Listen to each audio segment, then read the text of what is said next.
Good evening and welcome to Pints and Quarts, a show presented by Craft Beer Nation. Today is October 15th, 2015, and we have Eric Wallace, co-founder and CEO of Left Hand Brewing Company of Longmont, Colorado, joining us tonight. We're going to talk a little bit about his history in craft beer and what brought him to Left Hand, where they are, what's going on, what's coming. So pour that beer in a glass and get comfortable. While the theme music plays, that'll be the perfect time for you to subscribe to our Pints and Quarts podcast via any of your podcast forms, whether it be iTunes, Stitcher, or anything like that. You can also follow us on Facebook. You can find us on Twitter at CBN Community.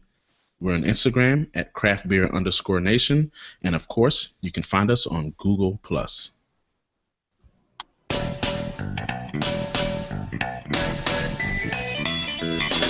Time now for a look back at the last week in the craft beer industry. Pour a cold one and sit back for an all-new episode of Pints and Quarts, presented by Craft Beer Nation.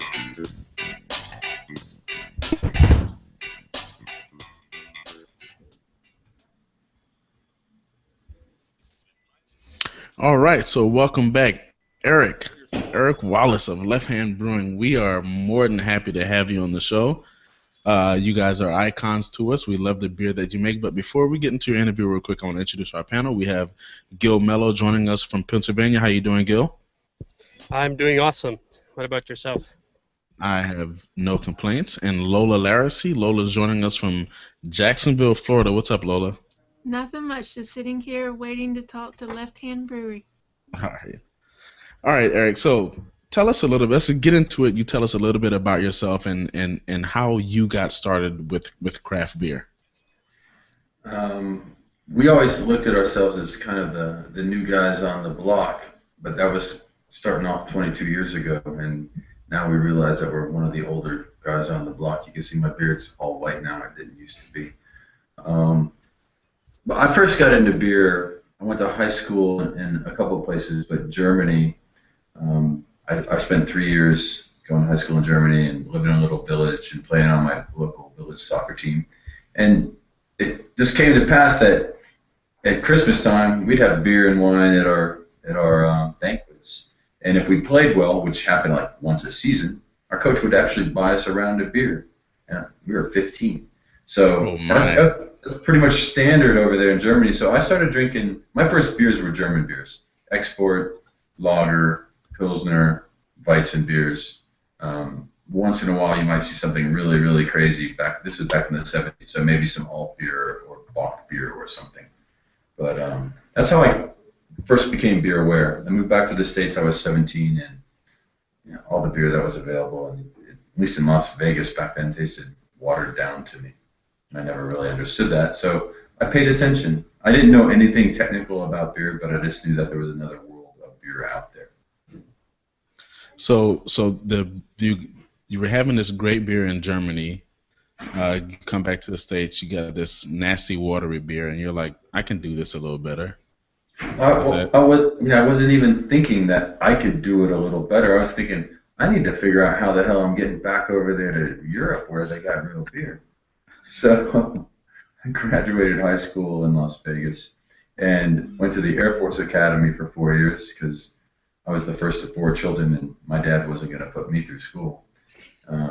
And I was going to have a job and they were going to send me around the world to live. So I had tours after tech school in Mississippi. I went to Aviano, Italy for 4.5 years. A lot of good beer in northern Italy. A lot of northern Italians emigrated to Belgium to work in the mines. So we had a lot of Belgian beers, we had a lot of German beers right up just over the Alps, a lot of English beers and Irish pubs. So a lot of different beers available in northern Italy. Then I moved off to Turkey. The Germans had taught them how to make great lagers and pilsners. And then I moved back to Italy again to live in Verona, Italy. And northeastern Italy in particular was the home of Moretti Red, which they call a doppio rosso, like a double red beer. However, it's really just a double bock, but very nice, malty, big beer. So I was drinking a lot of that beer. Like I said, I didn't know anything technically about it. It wasn't until I moved back to the States in '93 to live. My wife and I traveled from New Orleans to Alaska and back and visited dozens and dozens of breweries. And I just kept thinking to myself, oh, it's finally happening in the wealthiest nation on the planet. We're going to start making interesting beer. And when I settled in Colorado, one of my friends from the Air Force Academy was a home brewer, and I got him to teach me how to homebrew. And then one night while we were drinking homebrew, I convinced him that starting a brewery might be a good idea. And off to the races we went. Next day, we were writing a business plan.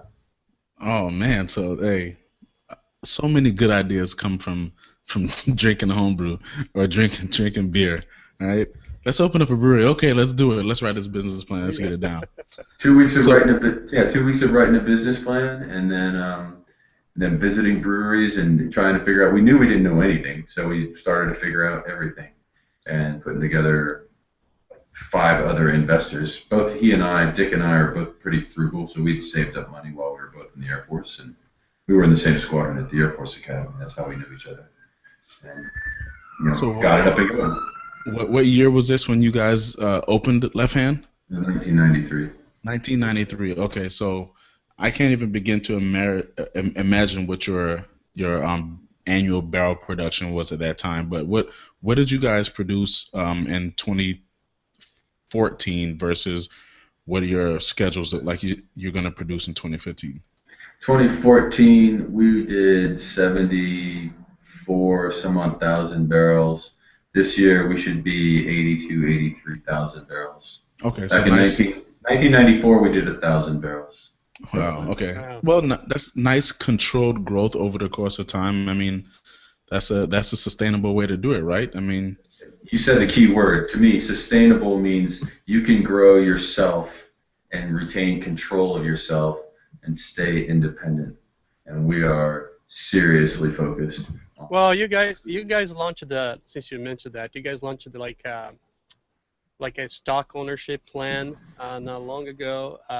What drove you to go that route? Is that something that you always had into something you always want to do, or was just at some point you thought, let's change the game a little bit? Thank you for asking that question. Because it opens up a great anecdote and story that some of the history of craft brewing. Back in the mid '90s, everything was booming. You could put almost anything in a bottle and people were going to buy it because it was new. And that was what led to several years of flat, basically no growth within craft brewing because so much bad beer was out there. Everyone had expanded a little bit beyond their abilities. And it was a really, really tough time. So we went through some of these tough times also, had some wholesaler issues, ended up buying a brewery called Tabernash because they were going under. Dozens of breweries failed in Colorado, hundreds of breweries failed within the United States. So we've seen this cycle. And we were so desperately broke that we offered equity to 4 of our key employees. We basically sat down what we called Black Friday and said, we don't have a business. If we don't change what we're doing right now, we're going to be bankrupt and we'll be closed in a month. So we ended up having to go through a series of layoffs. We got to the last guy that all the managers were all in one room deciding who's staying, who's going. And one of our managers said, well, if we cut him, we're no longer cutting flesh, we're cutting bone. So I said, okay, well, if there's no more flesh to cut, then all of us are going to take it out of our own flesh. And we all took pay cuts. And I said, in exchange for these pay cuts, all of us will share equity with everyone. And our 4 key people, we put a pool of equity on the side and said, in 2 years, if you're still here, you earn into what's left here in this pool.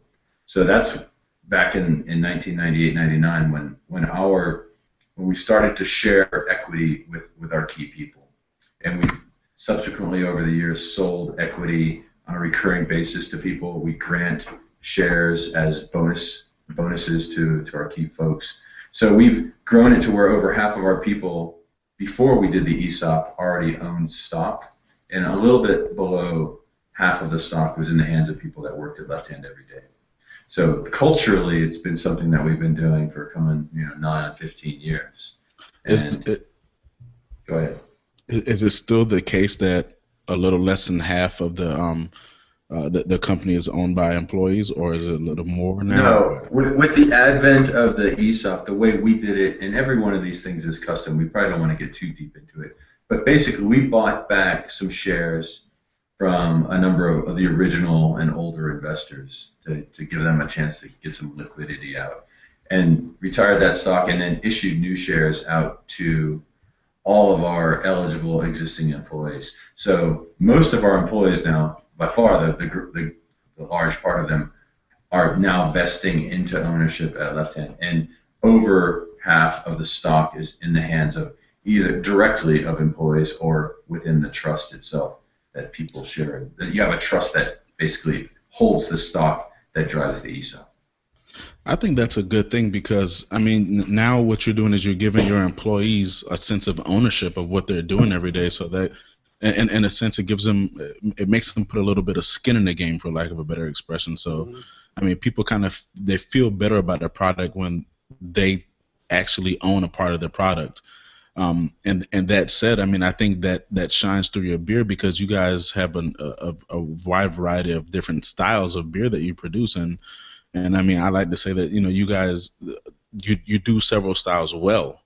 And along those lines, is Left Hand Milk Stout Nitro, or the Milk Stout, should I say, not the Nitro, but the Milk Stout, is that your flagship beer by default, or is it Milk Stout Nitro, or what is your flagship beer?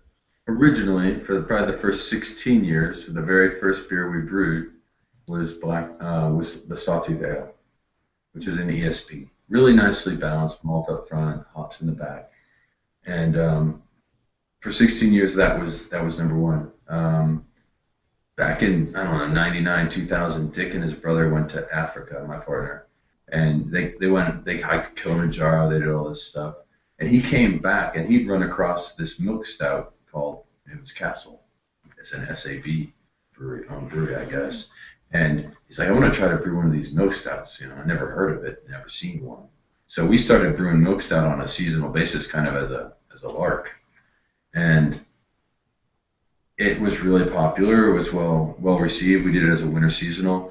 And after a couple of years, we started putting into bombers, and then we started putting into 6-packs. And once that happened, it was really, the cat was out of the bag, and it just started to take off. And we'd be out pouring it at beer fests or whatever, and people would come up inevitably, and instead of what's your strongest, they say, what's your lightest? And we'd say, well, we can't really do that, but here, try this beer. Do you drink coffee? Do you like chocolate? Most people will say yes to both, not all. And they said, okay, I want you to forget everything you think what beer should taste like, and I want you just to taste this liquid that I'm pouring into your glass, and tell me whether you like the flavors or not. If you're drinking coffee and chocolate and eating chocolate, I mean, there's nothing here that's going to scare you. And that's how we discovered that this beer appeals to the vast majority of beer drinkers. Really, really cool. Yeah. So now the Nitro has surpassed the CO2 stout, but the milk stouts are definitely by far our best seller. And how did the Nitro came about? How did the Nitro come about? Well, we were doing CO2 milk stout, and we started selling a little bit. We just force gas some kegs over the course of a week or so back in the cellar, and we would pour it through our tasting room. And a couple of accounts got wind of this, and they would ask for it, but we couldn't really reproduce it on a consistent, quick basis. So we started playing around with, well, how do we make draft Nitro stout? We all know what the benchmark is there. So we started trying to see, how can we do this well? And we tried a bunch of different ways. We screwed it up. Most ways that you probably screwed up, we probably already screwed it up. We can tell you how to screw it up all day long. But we started to figure out how to make that consistently and pourable, and started to ship it out to other markets. That started to really take off. And after that started to take off, got a bunch of very creative, semi-insane people that work here. They said, well, what if we could put this in a bottle? So they started playing around with widgets and this and that and the other. And after spending well north of 6 figures on all kinds of toys, equipment, test equipment, experimental stuff. They came to me and they wanted to spend a whole other big chunk of money, and I said, no, no, no, no, no. Let's see how close we can get with everything that we've got. And we kind of walked our way into figuring out how to do the nitro in a bottle with no widget, which was, it's a bit of a trick, but that is now our best-selling package. Because the pour hard became kind of a thing on craft brewery, right? As soon as I shared the event, I got like 4 videos right away of people trying to do the pour hard, and it's just so iconic. Everybody's trying to follow Morgan with those videos that she posts where she's like holding 6 bottles and pouring them hard. It's become the internet challenge now. Well, we have people like see how many bottles you can pour at once. I mean, yeah, there's a lot of that funny stuff going on here too. That's fun. Morgan works in the tasting room. She is awesome. Do you guys get approached by a lot of other breweries trying to buy your technology from you to put nitro beer in a bottle without a widget? The only people that have ever offered to buy our technology were the guys that held the nitro trademark. And these were guys out of Canada squatting on the mark. And when we initially were researching the nitro as a trademark, because our label basically says nitro on it. So it's like, well, you got to trademark everything these days, as you guys are aware. And we couldn't trademark it because another brewery already, actually an attorney, owned this trademark, and he was up in Canada. So we contacted them and said, hey, there's no reference on the entire World Wide Web, the interweb, if you will, the internet. We couldn't find BA Rate Beer anywhere, not a single mention of their nitro beer, but they had a trademark. And we said, how is that possible that you have an American trademark on a beer that we can't even find? So they gave us this song and dance. They made, to cut short, they told us some things that we ultimately proved were not true. We proved that they weren't selling it in the United States. We proved that everything they told us was wrong. They abandoned the mark, but as part of the negotiating process, they wanted cash, but they wanted to license our technology. And in the end, it's like, no, we're not going to license it. You just need to abandon the mark. You all know the rest of the story probably. We got them to release the mark. We filed for the mark. This whole fire show showed up. People telling us what we were a bunch of jerks for trying to keep everyone else from making nitro beer. It's like, no, that's not the way this played out at all. All we were trying to do was trademark one of our labels and get on with the show. So ultimately, I guess the net result was, and we knew it was a bit of a long shot, that was going to be a trademarkable name, but we said, well, we'll at least free it up from this squatter who's sitting on it up in Canada.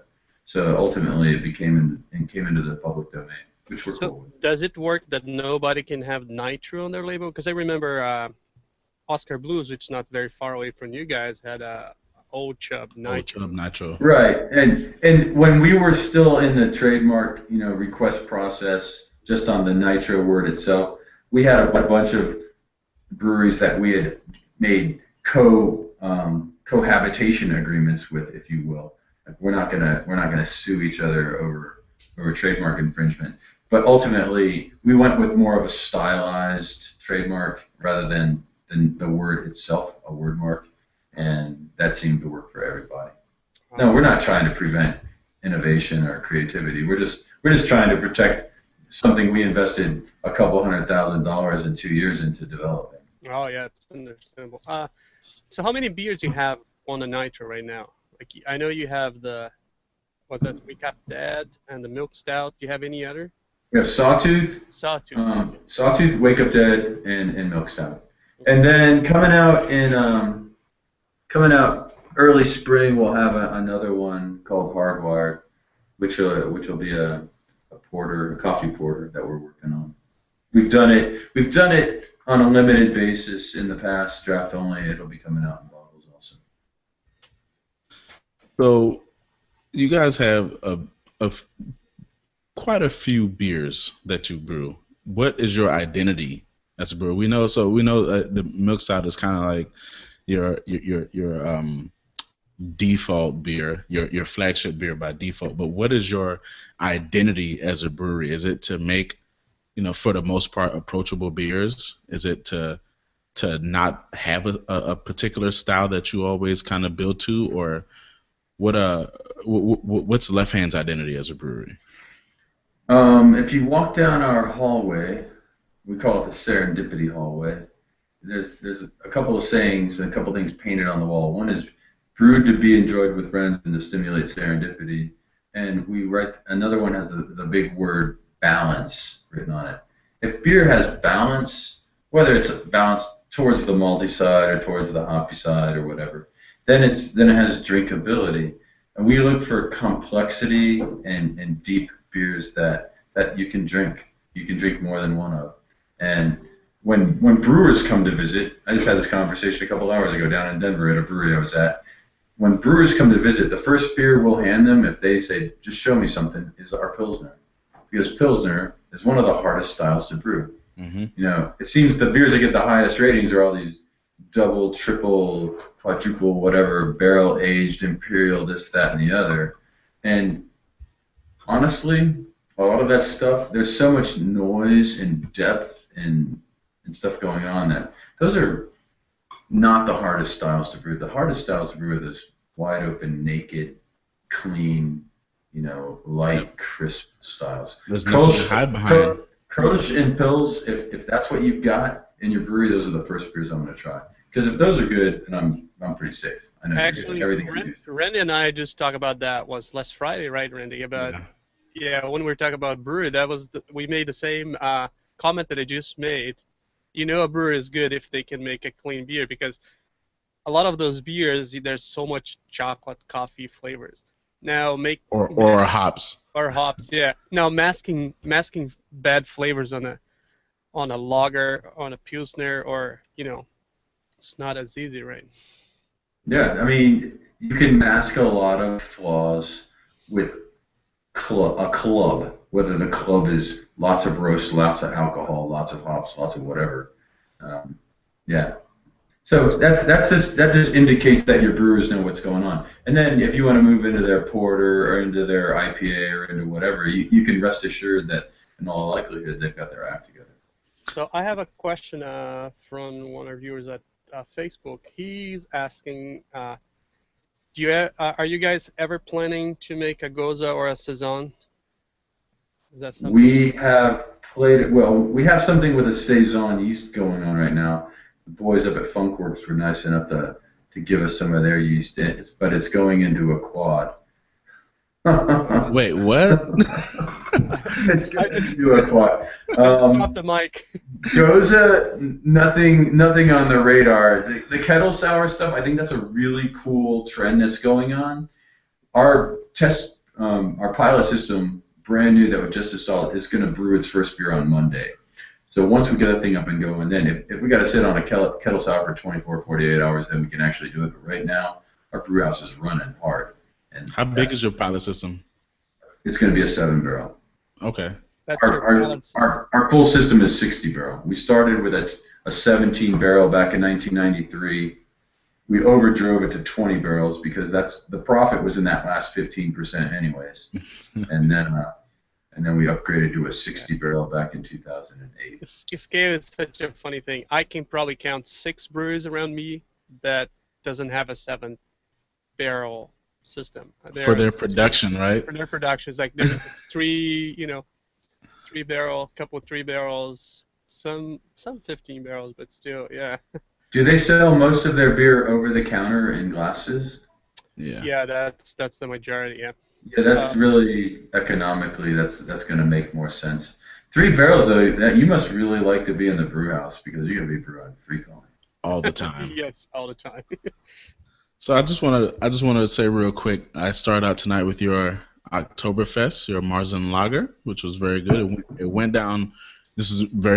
Went down easily, I'll say that. And then now I'm drinking the 400-pound monkey, your English IPA. Very balanced beer, which is, I guess, to be expected from the English style of the IPA. And the reason we call that English style too, I would say it's American attitude, but it's English hops. The first time we released that beer, we got a lot of comments from people saying, "There's no hops in this beer," and we have to bite our tongue a little bit and respond in a polite way. It's like, what the fuck are you talking about? That thing has a ton of hops in it. However, they don't taste like West Coast hops. It's not grapefruit. It's not piney. It's got this herbal, earthy, almost mushroomy kind of, just really weird white cheese rind kind of flavors to it. That's Boadicea, which is a really unusual hop. It's a dwarf hop grown in England, and only a few people grow it. So it's pretty limited production. It's limited use here in the United States, but we thought it was a cool beer. Our initial discussion when we developed that beer was, how do you make a beer like, something like an Orval, one of my favorite beers of all time, without getting into the Brettanomyces and getting into all the funkiness. You're going to get those flavors from something else. And when we came across this hop, we go, that's some pretty funky hops. It's different. It will have a reason to exist. It's not a copycat IPA, because we don't want to just copy what everyone else is doing. We're trying to put beers out there into the marketplace that actually should exist, rather than, oh, well, there's 200 beers better than yours. Why would I ever buy that? Absolutely. I have another question from the web here. It says, I loved your old cage Wake Up Dead. Are you planning to do more barrel aged stuff? And is that something that you guys do often at Left Hand? We do a barrel age release once a year. Traditionally, it's kind of gone back and forth between the Wake Up Dead, aka Imperial Stout, and our Widdershins, which is a barley wine. We're just opening up a new space on the south end of our main production building, and that's going to give us some more room for some barrels. So for those of you in the Longmont area, it's going to be a good thing, because our tasting room is going to have a bunch of really cool beers to be trying that you're not going to be able to find in too many other places. For the rest of you, once a year we're going to be releasing some of the wood aged stuff that we really like. I've got a bunch in my cellar. If you're in the neighborhood, stop by. We'll go downstairs, put the headlamp on, dig under the stairs, and pull some of that stuff out. Must be nice. I was trying to remember a beer that when I was at the brewery. You guys were not filling up growler for it. I think it's 2 years ago. I was like, was it a sour? I'm gonna have to go back. 2 years is a long time for me when it comes to beer name, but he's drank 2,000 beers. I imagine that was the last time I was there. I go to Denver once a year, and I make sure to drive up to the brewery. But did you do any expansion recently? We've been in expansion mode. Oh, okay. For the last 10 years, let's say. There are always projects going on. I think we have something like 15 active capital improvement projects right now. So they're constant. You can't grow double digits for 10 years in a row without always planning and spending money and adding more stuff. We have the pilot system, like I said, we're going to brew on it for the first time next week. We have a brand new bright beer tank. BBV6 is the 6th one, and that's coming online here in the next couple of weeks. We're building out our new lab. We're going to consolidate our lab. It's always something. That's one of the reasons you're seeing all these breweries, taking money from other people. I think is because you can only grow so fast, and if you grow faster than your cash flow will allow, you end up having to take outside money to keep things going. You just outrun your cash. Well, Eric, I want to shift gears a little bit and talk about a couple pieces of craft beer news this week. And obviously, the dominating topic this week was AB InBev's push to take over SAB Miller, and I think they said, I don't know if Miller has accepted yet, but the $103.6 billion deal. Gil, did you have the article, or did you just want to just talk? No, yeah, I think they're still going. I think it can take up to 4 or 5 months before the whole deal goes through. Yeah, I just want to say that I think that first of all, the fact that SAB Miller turned down the first three offers, and I don't know, I think from the first offer to the final offer, it may have been a difference of, I don't know, like A maybe, few billion. yeah, yeah. It sounds crazy, like, oh, they'll sell for 103, they'll sell for 104 billion, but they won't sell for 101 billion. Well, I think it's up No, to 116, right? That's the last number. no, 136. 136. Okay. Yeah. That's an insane valuation for any for any company. But I Yeah, mean, let's just say 0.6 billion. That's only $600 million. exactly. So, Eric, do you have any feelings on that subject? Like, how do you think that's going to impact craft beer here on a domestic scale versus how it's going to impact things globally? There's a couple of things that come to mind immediately. Number one, you've got the directly owned, brewery owned distribution companies out there, scattered across the country. There's a couple ABI owned wholesalers here in Colorado now. And these guys, obviously, if you're in business and you own a bunch of breweries and then you own some wholesalers and you have a bunch of wholesalers that sell your beer, what do you want those guys selling? Your You want beer. them selling the beer that you make? Yep, Or do you want them selling the beer somebody else is making? exactly. No. Well, You want them the selling Justice, your own beer. the So, Justice Department has actually proven some allegations about AB doing, certain unfair practices right now. yeah, I've heard rumbles of that too. I know some of the people that have been interviewed in that. That's a major concern. Access to market for craft brewers is a major, major concern, and it's something that we certainly watch. And we're in some AB houses, some of ABI houses. Some of them have been scolded by ABI because they sell too much craft beer. So, but you got to make your living. And there's a lot of margin to be made in craft beer. So that's a major concern. Obviously, Department of Justice is going to look at this. They're going to force these guys to divest the Millers thing. I mean, that's just, I think that's a no-brainer. But when you have a global company that sells one out of every three beers worldwide, they're buying a lot of raw materials. Mm-hmm. They're buying a lot of malt. They're buying a lot of hops. They have an impact on the market, even if they don't intend to have an impact on the market. Mm-hmm. They have an impact on the market. And if they have some form of nefarious intent, it's going to be even worse because they can really put the hurt on a lot of us that are looking to buy, a few 100,000 pounds of this or this or that, tons of malt and hundreds and thousands of pounds of hops. All of a sudden, what if the hops all dry up because they decided to go out to all the guys that grow one kind of hop that everybody likes, and then there's none. Yeah. So the supply side of things is also a big concern. And then once you move out of the United States, there are some American craft brewers that do significant amount of their business overseas.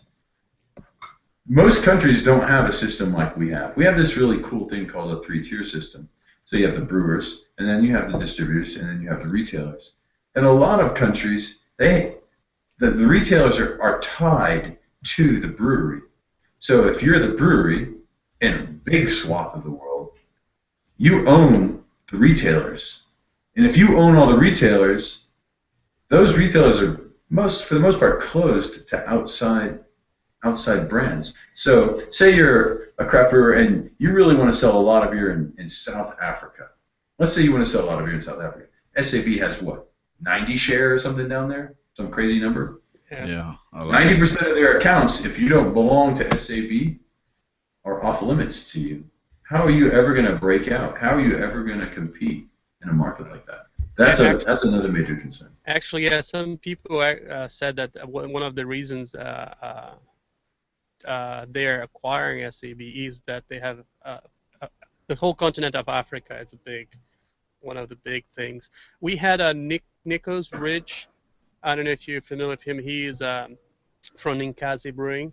Yep. And when he was talking to us, he mentioned that they really got hurt with distribution when the AB bought distribution from the people they work. They had to fight to get off and find a different distributor. They're in Oregon, right? They're in Oregon, yeah. Yeah. Yeah. It's real. It's real.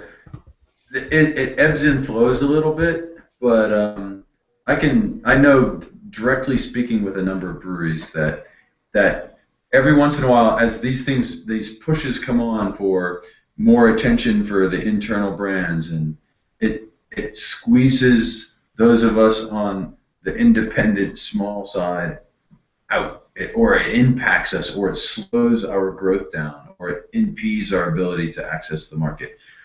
Some of it's quite incremental and not readily noticeable, but it's nefarious, and it's difficult sometimes it's even difficult to prove, but you know it's happening. You can tell it's happening, but it's hard to prove it to someone else. Yeah. Well, when I go to a restaurant and all I see is Dos Equis and Yuengling, it's like, so I guess we feel it too. Well, Yingling is craft, so I mean, by brew Yeah. association definition. They make good beer. I Yeah, they do. like it. So Lola, you had an article that spoke to how big beer mergers impact craft beer. Did that article kind of align with what Eric just said? Exactly what Eric said. So Eric, you have like a soul brother in this guy from Fortune.com. His name's Chris Morris.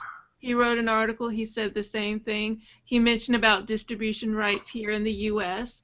If AB InBev and SAB Miller decide that they want their beer in all of the retailers, then they may strong arm some of the retailers, and that'll get us, the smaller breweries that we like out of the way. And they also mentioned the craft American brewers who are going into Europe. And they mentioned also the overseas breweries. This could affect them too, because SAB Miller and AB InBev have such a presence overseas that the same thing is going to start happening there. Yeah. And they also mentioned Africa. Just like you were saying, they're really having a renaissance when it comes to beer. This article says they have 150 local brewers in South Africa, and some of them are already owned by AB InBev or SAB Miller. SAB Miller. Yeah, they mentioned Devil's Peak Brewing Company and Ubuntu Crawl. So, I mean, it's going to have an effect in all those emerging markets. Those people may never know the glory that is independent brewing. They'll just know AB InBev. I think it's going to be a really interesting time, and I know that's a bit of an understatement, but let me also give you a glimmer of hope in that years ago, the way I always kind of envisioned the craft brewers is that the big guys got so big and so detached from caring about providing something that the people wanted because there was no alternative. I grew up in the 70s. I've seen what the world can look like when there's 17 breweries operating in the United States. It's a sad state of affairs. Yeah. I always likened ourselves, we're the grass growing up in the cracks in the sidewalk. Yeah. We're pervasive. It's hard to stop that. You go out there every week and pick that grass out, and it just keeps coming back and coming back. Now, we're growing a little bit more than that now, but effectively, it's going to keep happening. And this is a worldwide cultural shift. And it's really hard for these.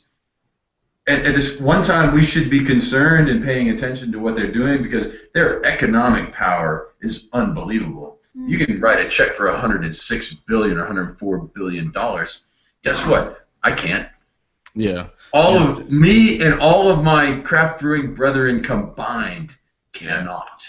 Well, to be noted is the fact that nobody writes a check for $103 billion unless they got a little bit more than that in the account, right? Yeah, you don't want that to bounce. You got to have at least 104. Right. Exactly. I think that's the time when people like us, or the ones called snobby, or the aficionados, or all the the geeks on craft brewery, they have to exercise their dollar and make sure that their choice Vote with the dollar. I walked out of a restaurant Monday. I went shopping because I was off, and there was a little like casual dining place that had just opened in a shopping center, and I went in there and I looked at their craft beer selection. I mean, they have the usual Jacksonville breweries, which I like, but I can get them anywhere.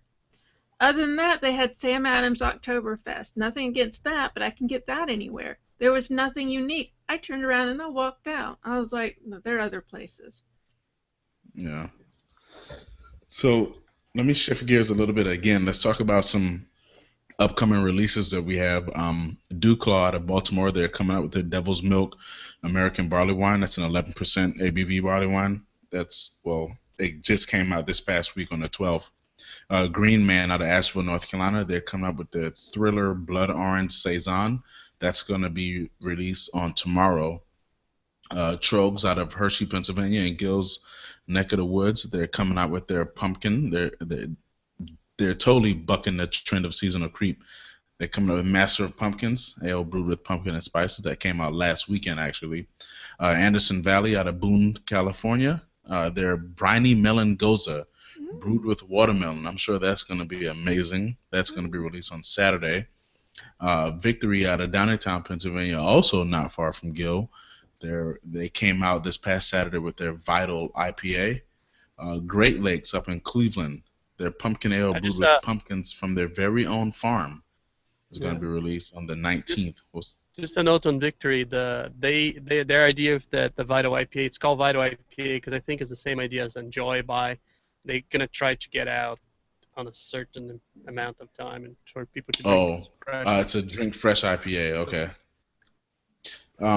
Pipeworks and Emporium out of Chicago, Illinois, they're coming out with Twin Peaks Malt Pale Ale, which is brewed with spruce tips and wildflower honey. That's part of the Back to the Brucher release. That's going to be coming out on October 21st at 7 o'clock. Well, can I make another addendum? Sorry to interrupt you again. Go ahead. But that's it. Several breweries are doing the Back to the Future thing because that's the date there when they come back. So that's there. I know Dogfish Head is doing that, but they're not releasing a special beer, and there are a couple brewers.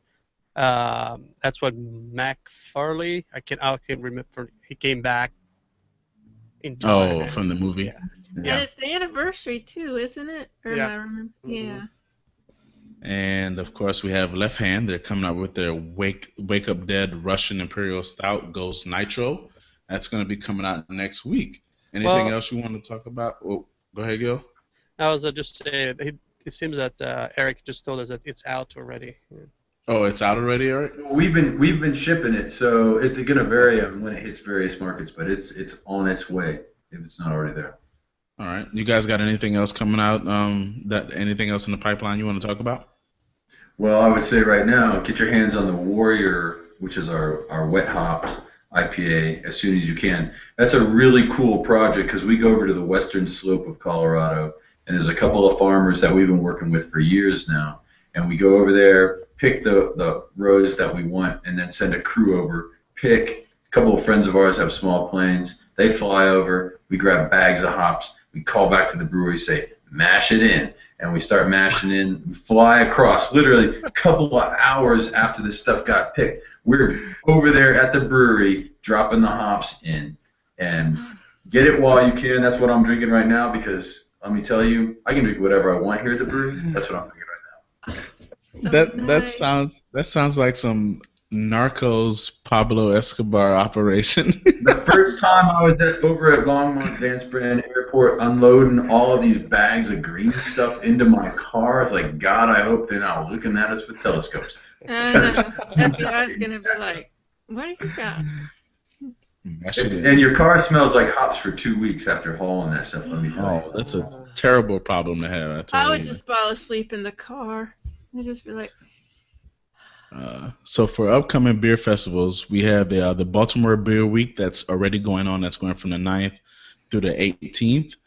Cleveland Beer Week is also going on from the 9th to the 18th. Chico Beer Week in Chico, California, going on from the 9th to the 17th. Beer Feast in Austin, that's coming up on Saturday on the 17th. The Great Tucson Beer Festival is also going to be on the 17th. Richmond, Virginia, they're having their Oktoberfest going on starting tomorrow, so it'll be Friday and Saturday. Tennessee Beer Festival in Nashville, Tennessee, October 17th. Stouts Cancer Benefit Brew Fest in Adamstown, Pennsylvania. Beer with a Cause. Go check them out, October 17th as well. And Virginia Beach Craft Beer Festival. That's going on from the 18th to the 19th. So a few options across the country to check out this weekend coming up. One of them with a really good cause. Eric, you guys got any festivals that you're going to be pouring at coming up shortly? Well, thank you for asking, Randy. Absolutely. My media assistant, Emily, made sure that I would tell you about Nitrovember. We're celebrating Nitro all month long. We got an untapped badge for fans to earn.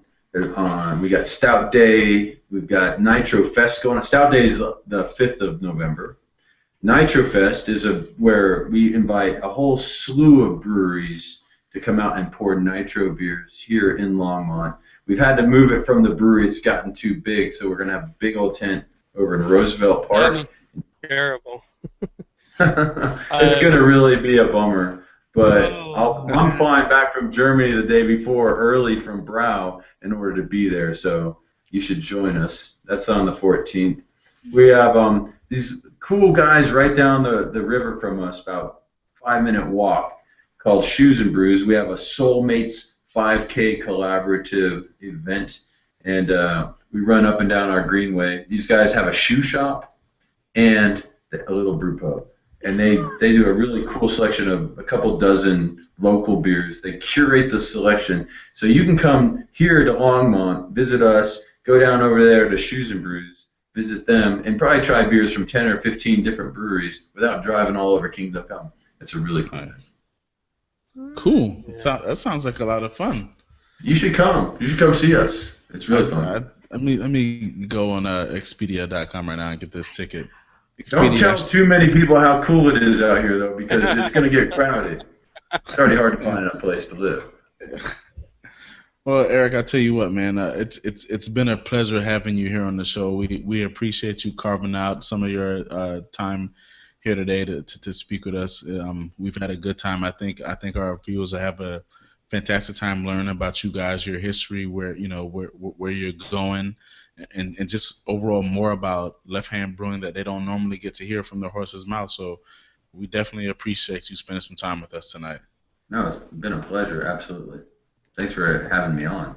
Absolutely, pleasure is ours. So be sure to join us, guys, next week. We're going to have a brewery on from Gil's neck of the woods, St. Boniface. I'll tell you that when Gil goes there, they just go ahead and pour his beer and have it waiting for him when he sits down. They take a good chunk off my paycheck, so they should. So be sure to join us next week when we're going to have the good folks on from St. Boniface Brewery. But until then, make sure you find some great friends, find some great beer, and mind those P's and Q's. This has been Pints and Quarts, brought to you by Craft Beer Nation.